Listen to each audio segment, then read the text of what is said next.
The alarm clock buzzed at 5:30 a.m., just like every other Tuesday morning. Rebecca rolled over and hit the snooze button, wishing she could stay buried under her warm blankets for just 5 more minutes. But reality had other plans. She had exactly 45 minutes to get ready, grab a quick breakfast, and catch the bus to Grandview grocery store where her shift started at 7. At 23, Rebecca had become an expert at juggling multiple responsibilities. Most people her age were sleeping in or maybe heading to a single job, but she was different. 3 part-time jobs kept her busy 7 days a week, all so she could pay for nursing school without drowning in student loans. Her friends thought she was crazy, working at the grocery store, cleaning offices at night, and tutoring kids on weekends. But Rebecca had a dream, and she was willing to work for it. The morning routine was always the same. Quick shower, hair pulled back in a simple ponytail, and her bright red Grandview grocery vest that she had grown to both love and hate. Love because it represented her determination to build a better future. Hate because some customers treated grocery workers like they were invisible, or, worse, like they didn't matter at all. The bus ride to work took 30 minutes, giving Rebecca time to review her nursing textbooks. Today she was studying pediatric emergency care, reading about infant CPR and emergency procedures. The words on the page seemed important, but she never imagined how soon she would need to use this knowledge in real life. Other passengers glanced at her thick medical textbooks with curiosity, probably wondering why someone in a grocery store uniform was reading about advanced medical procedures. Grandview Grocery sat on the corner of Main Street and 5th Avenue, a modest building that served the diverse community around it. The store had been there for over 30 years, and many customers were regulars who had been shopping there since Rebecca was a child. She knew their names, their usual purchases, and often their family stories too. Mrs. Rodriguez always bought ingredients for her famous tamales every Tuesday. Mr. Thompson came in daily for his newspaper and black coffee. These small connections made the job meaningful, even when the pay was barely enough to cover her expenses. Rebecca's manager, Tom, was already unlocking the front doors when she arrived. He was a kind man in his 50s who had worked retail his entire life. He understood that most of his younger employees were using this job as a stepping stone to something bigger, and he supported their dreams instead of resenting their ambitions. "Good morning, Rebecca," Tom called out as she walked through the employee entrance. "Ready for another exciting day in grocery paradise?" She laughed, appreciating his attempt to make their mundane work sound adventurous. "Always ready, Tom. What's the plan for today?" "Tuesday delivery day, so we'll be busy restocking shelves all morning. Then you're on register 3 for the afternoon shift. Should be pretty standard." Standard. That word perfectly described most of Rebecca's days at the store. Scan items, make small talk with customers, handle complaints about prices she had no control over, and count down the hours until her shift ended. But she had learned to find small moments of joy even in routine work. A genuine smile from an elderly customer, successfully helping someone find exactly what they needed. The satisfaction of keeping her register area neat and organized. The morning flew by quickly as Rebecca worked with her coworkers to unpack boxes and stock shelves. Canned goods, cereal, cleaning supplies, everything had its designated place, and there was something almost meditative about creating order from chaos. Her coworkers were a mix of high school students saving for college, older adults supplementing their retirement income, and people like herself who were working toward bigger goals. Around noon, Rebecca took her position at Register 3. The lunch rush was always interesting, a parade of different people with different needs and different attitudes. Business people grabbed sandwiches and salads, looking impatiently at their phones while she rang up their purchases. Stay at home. Parents corralled energetic children while loading their carts with family groceries. Elderly shoppers moved more slowly but often wanted to chat, and Rebecca had learned that sometimes a friendly conversation was the highlight of their day. The afternoon heat was beginning to build up outside, and Rebecca could see through the large front windows that the parking lot was getting busy. Cars were packed tightly together as more people stopped by after work and school. She had worked at the store long enough to recognize the daily patterns. Morning shoppers who took their time, lunch rush people who were always in a hurry, and afternoon customers who often brought their entire families along. At exactly 2:15 p.m., Rebecca's break time arrived. 15 precious minutes to step away from the constant beeping of the register, the fluorescent lights that gave everyone a slightly greenish tint, and the refrigerated air that never quite felt natural. She grabbed her water bottle and nursing textbook, planning to review a few more pages about emergency pediatric care while she sat outside. The heat hit her immediately as she pushed through the automatic doors. The parking lot asphalt radiated warmth, and she could see heat waves shimmering in the distance. Most employees spent their breaks in the small break room inside, but Rebecca preferred the fresh air and natural light, even when it was uncomfortably warm. She found her usual spot on a small concrete bench near the shopping cart return area. From there, she could watch the constant flow of people coming and going while reviewing her studies. Today's chapter covered infant emergency procedures, something she hoped she would never need to use but knew was crucial knowledge for her future career as a nurse. The parking lot was like a small community unto itself. Young mothers pushed strollers while balancing grocery bags and diaper bags. Teenagers gathered near their cars talking loudly and laughing about whatever drama was happening in their lives. Older couples moved slowly but deliberately, often holding hands as they walked to their vehicles. 3 rows back from where Rebecca sat, a black sedan was parked with its engine running quietly. The windows were tinted dark enough that she couldn't see inside, but she noticed it had been there when she started her break. Probably someone waiting for a family member to finish shopping, she thought. It wasn't unusual for people to wait in their cars during hot weather rather than walking through the store. Rebecca opened her textbook and tried to focus on the medical procedures described on the page. The words seemed abstract and clinical. Airway management, chest compressions, rescue breathing. She had practiced these techniques on training dummies in her nursing classes, but the controlled environment of a classroom felt very different from real-world applications. A small airplane passed overhead, leaving a thin white trail across the bright blue sky. Children's voices echoed from the playground at the elementary school across the street. Somewhere in the distance, a dog was barking persistently. These ordinary sounds of suburban life formed the backdrop of what seemed like just another typical Tuesday afternoon. Rebecca checked her phone. 5 more minutes of break time remaining. She closed her textbook and took a long drink of water, feeling grateful for these few moments of peace before returning to the busy register. The black Sedan was still there, engine still running, but she didn't give it much thought. Soon she would need to go back inside, put on her customer service smile, and continue the routine that was funding her dreams of becoming a nurse. She had no idea that in just a few minutes, everything would change. Her quiet Tuesday afternoon was about to become anything but ordinary, and the medical knowledge she had been studying would suddenly become the difference between life and death for someone very small and very vulnerable. Rebecca had just closed her textbook and was getting ready to head back inside when she heard it, a sound that made her blood run cold and her heart skip a beat. It wasn't the usual parking lot noise of car doors slamming or shopping carts rattling across the asphalt. This was something else entirely. A scream. But not just any scream. This was the kind of desperate, terrified cry that could only come from a parent in absolute panic. The sound cut through the afternoon air like a knife, drowning out the distant traffic noise and the gentle hum of air conditioning units. Rebecca's head snapped up from her textbook, her eyes immediately scanning the parking lot to locate the source of the distress. Other people had heard it too.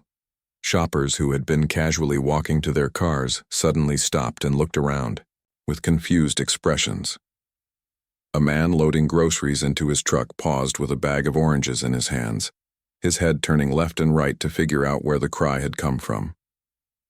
Then she saw her. About 50 feet away, near the third row of parked cars, a woman was standing beside a small blue Honda. She couldn't have been much older than Rebecca, maybe in her late 20s, with shoulder-length brown hair that was now disheveled from running her hands through it frantically.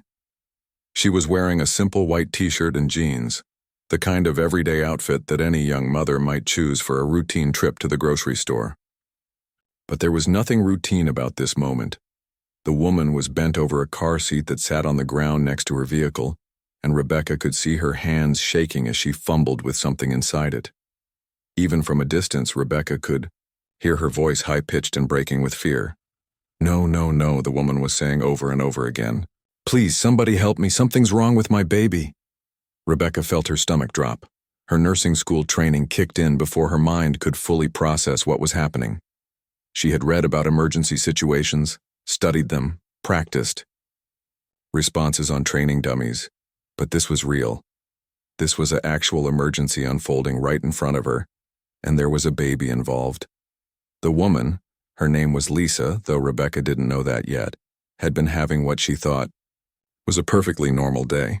She had dropped off her older son at daycare, then stopped by the grocery store to pick up formula and baby food for her 6-month-old son, Jamie. Shopping with a baby was always a challenge, but Jamie had been unusually quiet during their trip through the store. At first, Lisa had been grateful for his calm behavior. He hadn't cried or fussed like he sometimes did in public places, but as she loaded her groceries into the car and went to check on him before driving home, she realized that his quietness hadn't been peaceful sleep. Something was terribly wrong. Jamie's little face had a bluish tint that sent ice-cold fear shooting through her entire body. His tiny chest, which should have been rising and falling with regular baby breaths, was barely moving at all. Lisa had tried everything she could think of in those first panic-filled seconds. She had gently shaken his car seat, hoping he was just in a very deep sleep. She had called his name even though she knew a 6-month-old wouldn't respond to voice alone. She had touched his little hands, which felt cold and limp in a way that made her want to scream even louder. "Help me," Lisa cried out again, her voice cracking with desperation. "My baby isn't breathing right. Please, someone help me." More people began to notice the commotion. An elderly man with a walking cane started moving slowly in their direction, his face creased with concern. 2 teenage girls who had been laughing about something near their car fell silent and began walking over to see what was happening. A middle-aged woman with a cart full of groceries abandoned her car and hurried toward the scene, her flip-flops slapping against the hot asphalt. But they all seemed to move in slow motion compared to Rebecca. The moment she realized there was a baby in distress, her body reacted before her mind caught up. She dropped her textbook on the concrete bench, grabbed her water bottle, and started running across the parking lot. Her red grocery store vest flapped behind her as she dodged between parked cars, her heart pounding with adrenaline and determination. As she got closer, Rebecca could see the baby more clearly, and her worst fears were confirmed. The infant was lying limply in his car seat, his skin showing the telltale signs of oxygen deprivation that she had studied in her textbooks. His lips had a bluish color, and his tiny body was completely still except for very shallow, irregular breathing that looked more like gasping than normal respiration. Lisa looked up as Rebecca approached, her eyes wild with panic and streaked with tears. "Are you a doctor? Please tell me you're a doctor or a nurse or something. I don't know what to do. He was fine when we went into the store, and now he won't wake up properly and he's not breathing right, and I don't know what happened." The words tumbled out of Lisa's mouth in a rush, barely pausing for breath. Rebecca could see that the young mother was on the verge of complete panic, which would help no one, especially not the baby who needed immediate attention. "I'm a nursing student," Rebecca said, trying to keep her voice calm and reassuring even, though her own heart was racing. "I'm trained in emergency procedures. Can you tell me his name and how old he is?" "Jamie. His name is Jamie and he's 6 months old. He was perfectly fine this morning.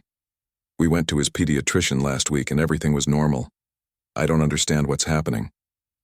By now, a small crowd had gathered around them. The elderly man with the cane had reached them and was standing nearby, looking helpless but wanting to help somehow. The 2 teenage girls hung back a little, clearly frightened by what they were witnessing but unable to look away. The middle-aged woman was already pulling out her cell phone. "Should I call 911? The woman with the phone asked, her finger hovering over the emergency number. "Yes, call them right now," Rebecca said without hesitation. "Tell them we have an unresponsive infant, approximately 6 months old, with compromised breathing. Tell them we're in the parking lot of Grandview Grocery on Main Street." As the woman began speaking rapidly to the emergency dispatcher, Rebecca knelt down beside the car seat to get a closer look at baby Jamie.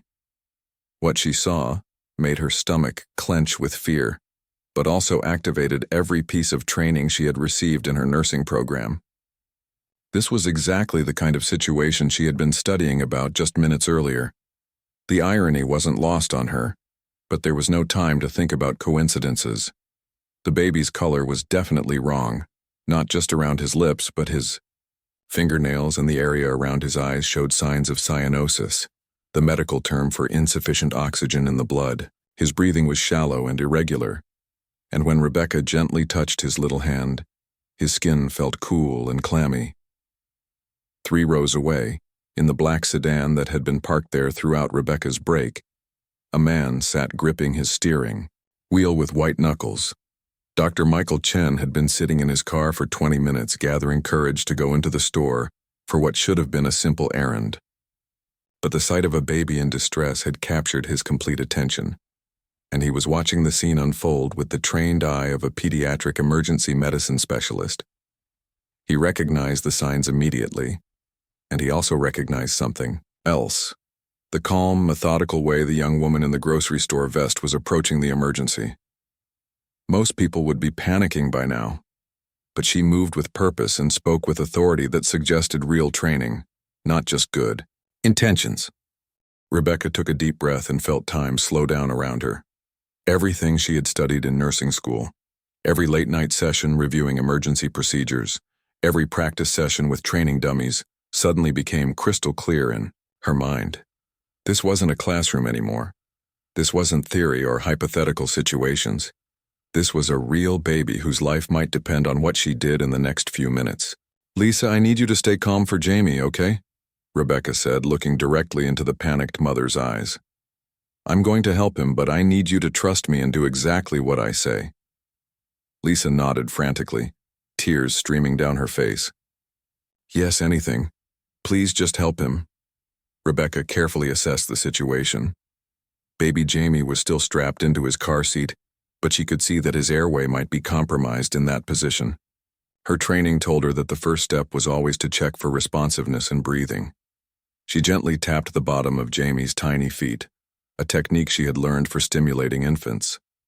"Jamie, can you hear me, sweetie?" she said softly, watching for any reaction. The baby's eyes remained closed, and there was no response to her voice or touch. The crowd around them had grown larger. More shoppers had noticed the commotion and were gathering at a respectful distance, their faces filled with concern and curiosity. Someone had brought over a folding chair from near the store entrance for Lisa to sit on, though she was too anxious to actually use it. The woman who had called 911 was still on the phone with the dispatcher, providing updates about the baby's condition. "The ambulance is on its way," she announced. "They said it should be here in about 8 to 10 minutes. 8 to 10 minutes.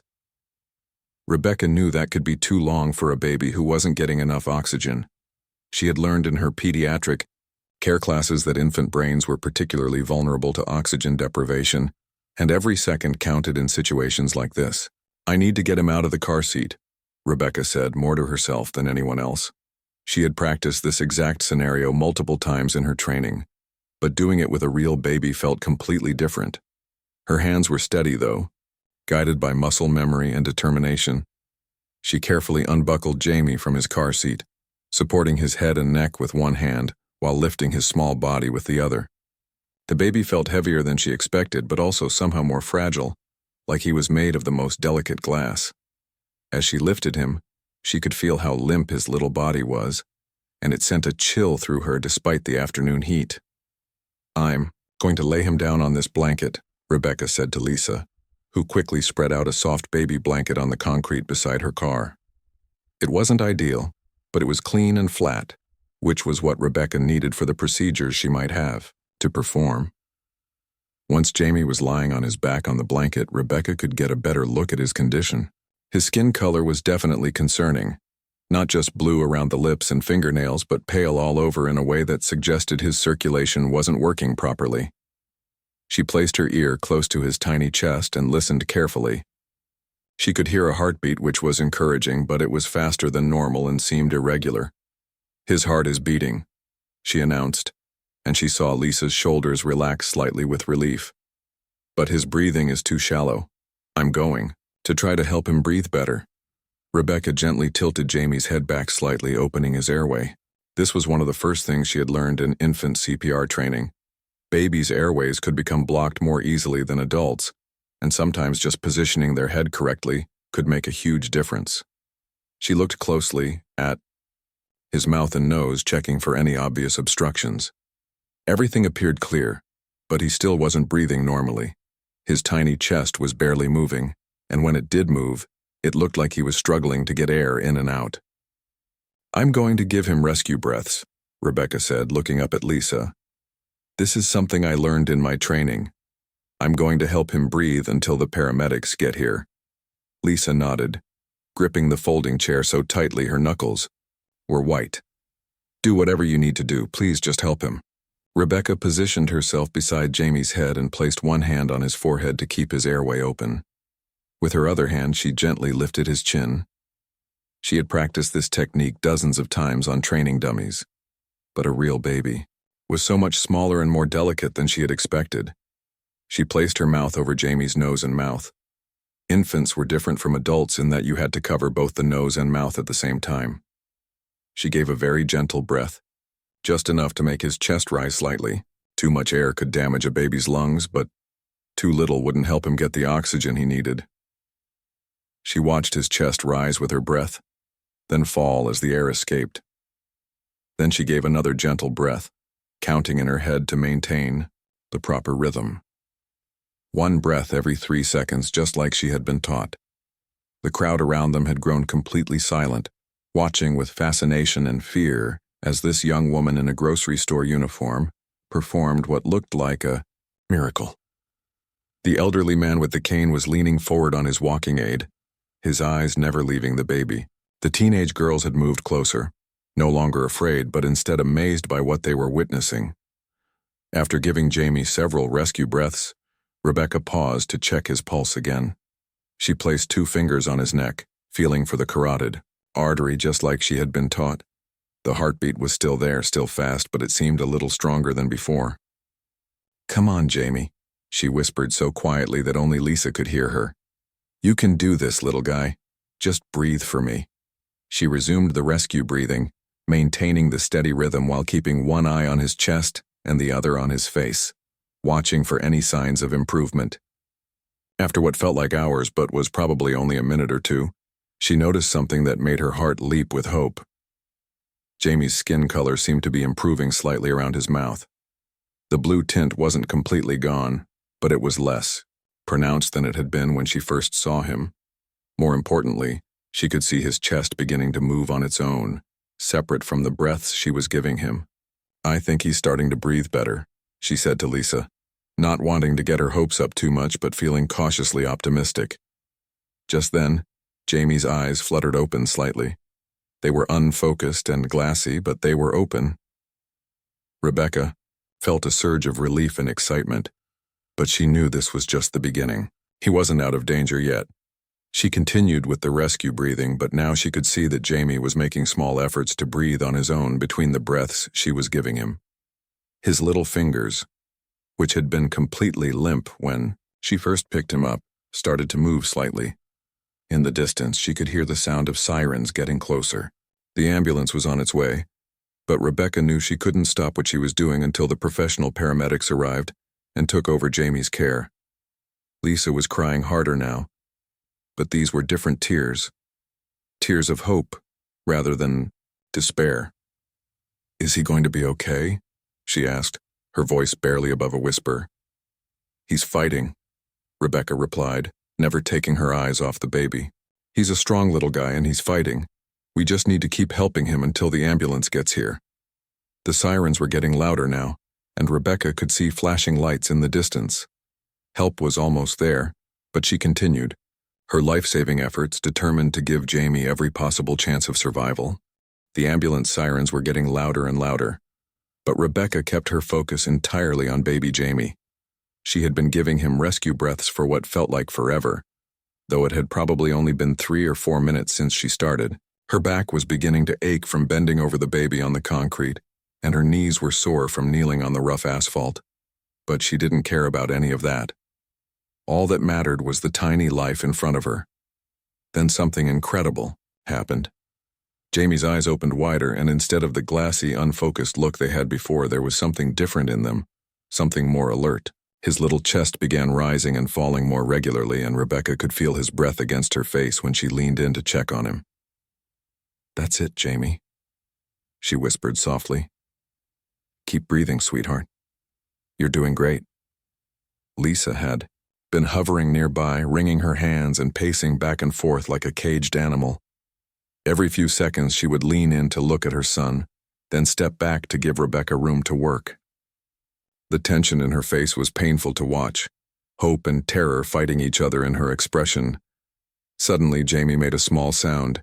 It wasn't quite a cry, more like a weak whimper, but it was the most beautiful sound Lisa had ever heard in her life.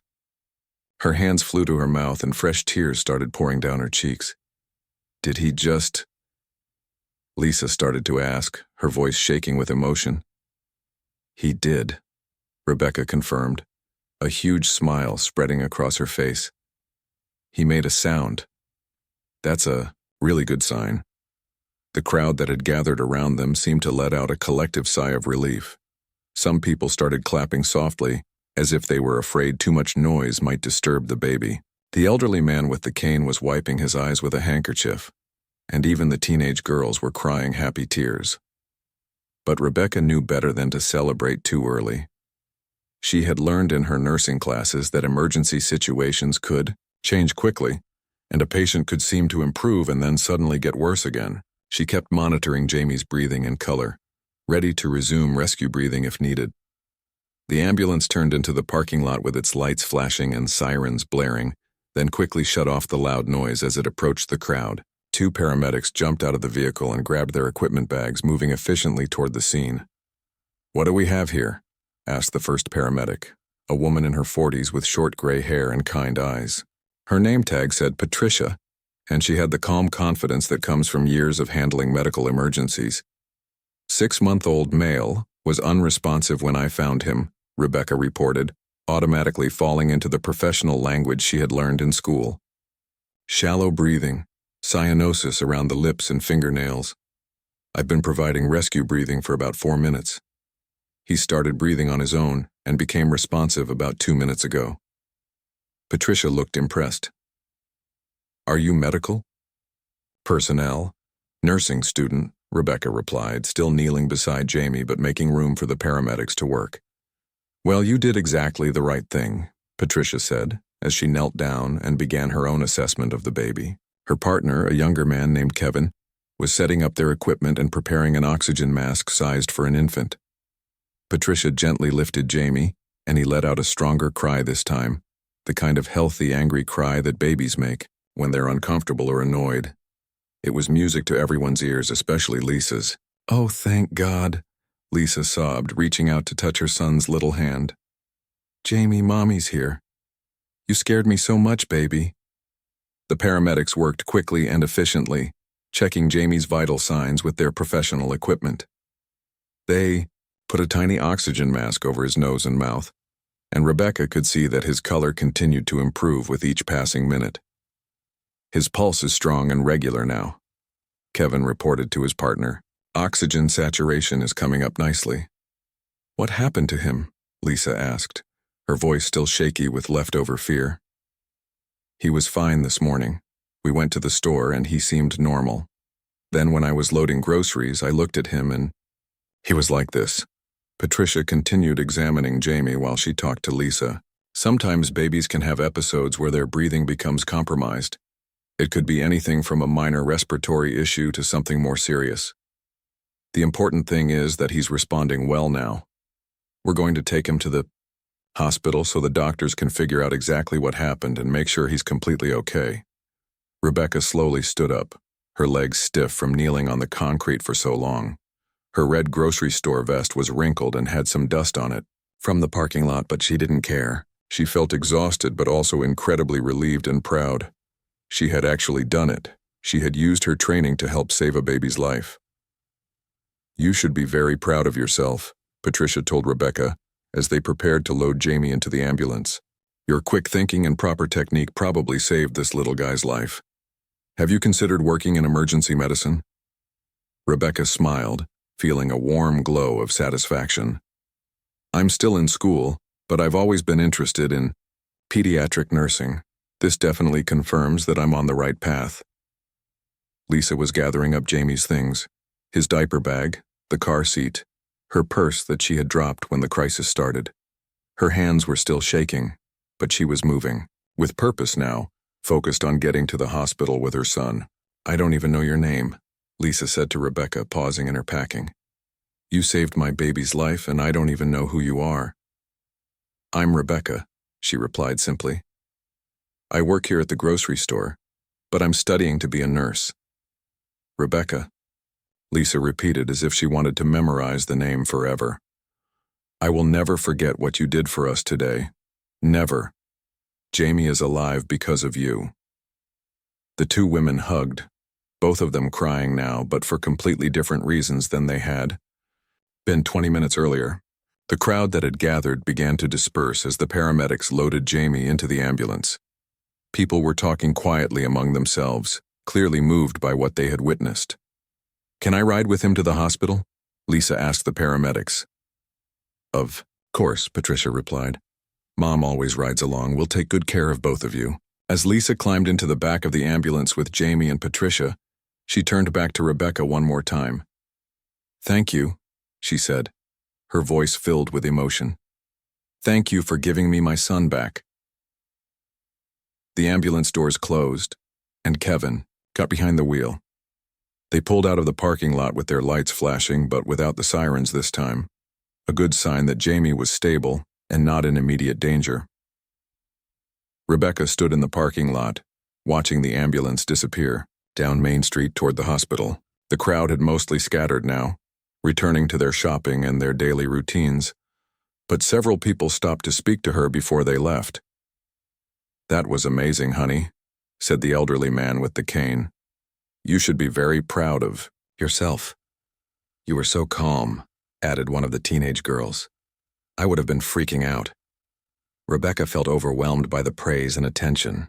Just an hour ago, she had been a grocery store clerk taking her break and studying her textbooks. Now she felt like she had crossed some invisible line into becoming the nurse she had always dreamed of being. Her manager, Tom, appeared beside her, having heard about the commotion from other employees. "Rebecca, are you okay? I heard there was some kind of emergency out here." "I'm fine," she said, though her legs felt a little wobbly now that the adrenaline was wearing off. "There was a baby who needed help, and I was able to use some of what I've learned in nursing school." Tom looked at her with new respect. "Why don't you take the rest of the day off? You've been through a lot." But as Rebecca looked around the parking lot, she noticed something that made her curious. The black sedan with the tinted windows was still there, still running. Throughout the entire emergency, she had been vaguely aware of it in her peripheral vision, but now she wondered who had been sitting there watching everything unfold. Rebecca stood in the parking lot for a few more minutes, watching the ambulance disappear around the corner toward the hospital. The adrenaline that had been coursing through her body for the past 20 minutes was finally starting to fade, leaving her feeling both exhausted and strangely energized at the same time. She had actually done it. She had used her nursing training to help save a baby's life. It felt surreal, like something that happened to other people, not to a grocery store clerk who was still paying her way through school. Tom had offered to let her go home early, but Rebecca wasn't sure she was ready to be alone with her thoughts just yet. The whole experience felt too big, too important to just walk away from. She needed a few more minutes to process what had happened before returning to the normal routine of scanning groceries and making small talk with customers. She was bending down to pick up her nursing textbook from the concrete bench where she had dropped it when the emergency started, when she heard a car door slam behind her. The sound was sharp and deliberate, not like the casual closing of someone who had just finished shopping. She turned around and saw a man walking toward her from the direction of the black sedan that had been parked there throughout the entire incident. He was probably in his mid-40s, wearing a dark blue button-down shirt and khaki pants that looked professional but not overly formal. His hair was starting to show some gray at the temples, and he had the kind of steady, confident walk that suggested he was used to being in charge of situations. What struck Rebecca most, though, were his eyes. They were red-rimmed as if he had been crying or was fighting back tears. "Excuse me," he said as he approached, his voice deep but gentle. "I'm sorry to bother you, but I was wondering if I could talk to you for a minute." Rebecca felt a moment of uncertainty. She didn't know this man, and after everything that had just happened, she was feeling a little emotionally vulnerable. But something about his manner seemed genuine and non-threatening. "Okay," she said cautiously. "How can I help you?" The man stopped a few feet away from her, maintaining a respectful distance. "My name is Dr. David Chen," he said, extending his hand. "I'm the chief of pediatric emergency medicine at Metropolitan Hospital downtown." Rebecca shook his hand, feeling confused. "Nice to meet you, but I'm not sure why." "I've been sitting in that car over there for the past 25 minutes, Dr. Chen said, gesturing toward the black sedan. "I watched everything that happened here today. What you did for that baby was absolutely remarkable." Rebecca felt her cheeks flush with embarrassment. "I just did what anyone would do.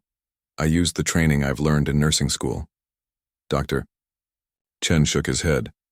"No, what you did was much more than basic training. The way you assessed the situation, the calm manner in which you handled the emergency, the proper technique you used, that's not something that comes just from textbooks. That comes from natural instinct combined with proper knowledge." He paused for a moment, seeming to collect his thoughts. Rebecca could see that he was struggling with some kind of emotion, though she couldn't understand what it might be. "Can I ask you something?" Dr. Chen continued. "How long have you been studying nursing?" "About 2 years," Rebecca replied. "I'm hoping to graduate next spring and then start working in a hospital setting. I've always been interested in pediatric care." Dr. Chen nodded slowly. "I could tell. The way you interacted with that baby, the confidence you showed. It's exactly the kind of instinct we look for in our department."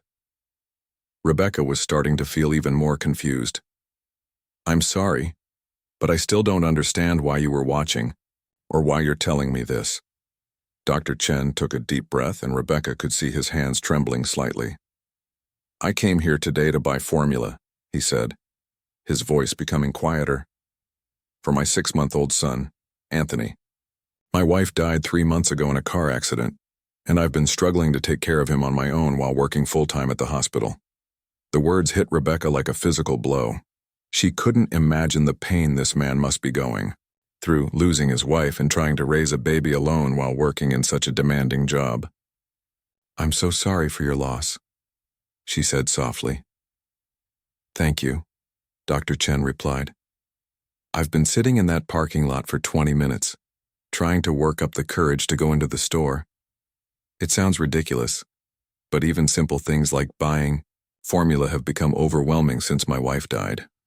I used to handle life and death situations in the emergency room every day, but suddenly I can't manage basic errands without falling apart." Rebecca didn't know what to say. This accomplished doctor, who probably saved lives regularly in his job, was sharing something incredibly personal with her, a virtual stranger. "When I saw that emergency happening," Dr. Chen continued, "my first instinct was to help. I'm a pediatric emergency specialist. That baby was exactly the kind of case I deal with every day. But before I could even get out of my car, I saw you running toward the situation.